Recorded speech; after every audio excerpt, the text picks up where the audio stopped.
Ufakazi kwikhomishana kaMadlanga usesitshele ngegama elisha lomuntu obizwa ngoVusi Ndlala, okuthiwa ungungqondongqondo ekwenzeni ubugebengu obuhleliwe. Kuthiwa uVusi Ndlala uzwana namaphoyisa aphethe izikhundla eziphezulu ama-generals uqobo.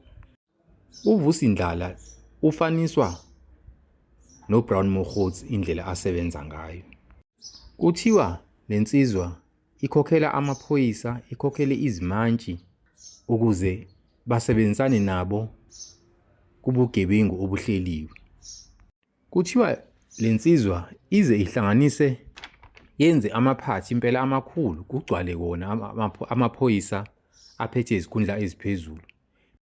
Bese kubizwa laba abasemazingeni aphansi abaphenya bese bebopha izigebengu ukuze nabo bezofakwa kusona lesi scheme esisebenzela bona uVusi Ndlala neqembu lakhe elenza ubugebengu obuhleliwe.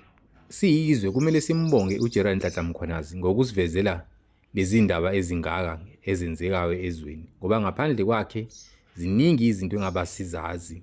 Kusazovela izinto eziningi ezinkulu ezisabisayo, kusazoboshwa abantu abaningi abakhulu emaphoyiseni, kusazobhutshwa.